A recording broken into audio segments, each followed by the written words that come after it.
Go ahead. Just how'd you come about hiring the new special teams coach, and just thoughts on? Yeah, we had a lot of really qualified guys that were interested in the job. Really, a whole bunch of them, and really good coaches. And I've known Brian for a long time, and I was looking for a particular thing.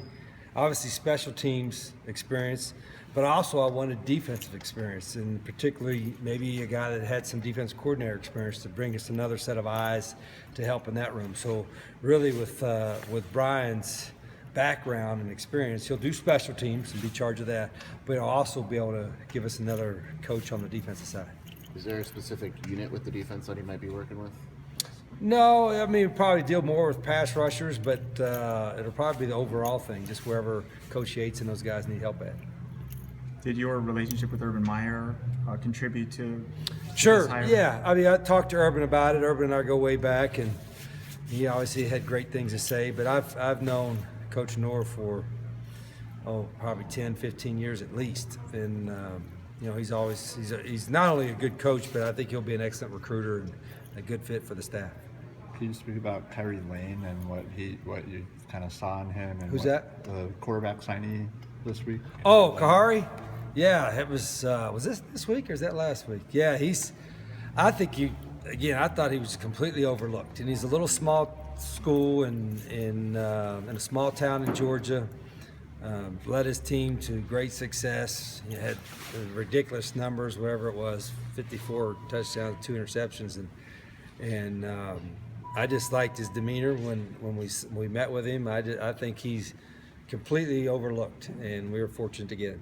When you have a kid like that, numbers and not many big offers, do you almost say to yourself, is there something wrong? Like, do we have to kind of look? Oh, you vet it out. Yeah, I think you vet everybody out, whether they're a 5-star or 2-star.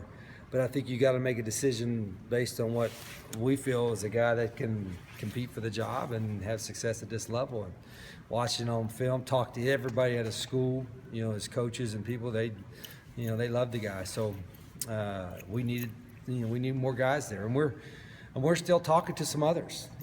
This class is not done yet.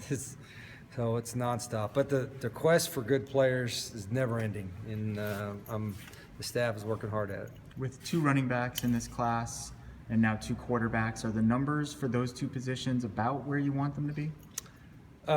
Getting there, but if somebody is out there that we definitely think can make us a better team and compete right away, then we're going to look at the ways to get them in and get them in the numbers.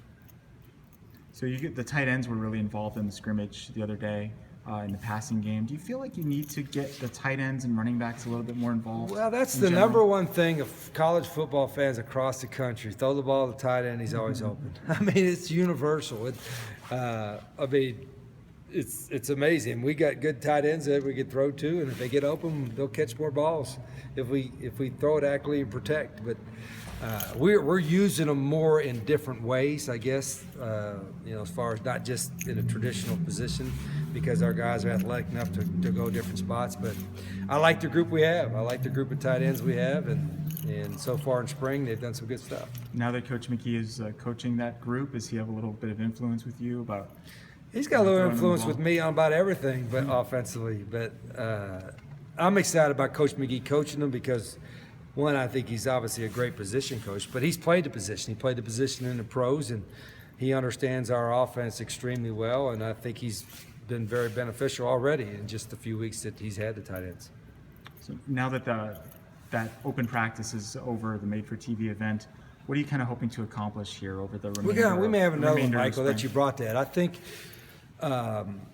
think because we have so many young guys, and because I want to give another chance for the students to come out and all that, we're going to have another open practice Friday, March 31st at 6 o'clock. It's a Friday night deal. It's kind of like a Friday Night Lights thing, and we want to get as many students, as many people in the public an opportunity to come out. And I think that's Final Four weekend, and so if we do play, we'll be playing on Saturday, not Friday. So I hope we'll get a big crowd to come out for that, and that'll be another time for us to kind of experience more of a game-type atmosphere.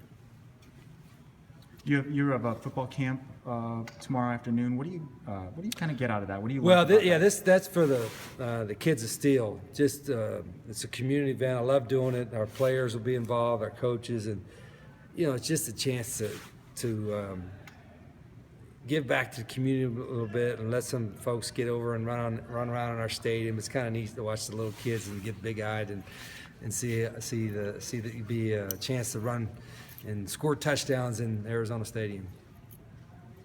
All right, guys. Thank you. Okay. Coach.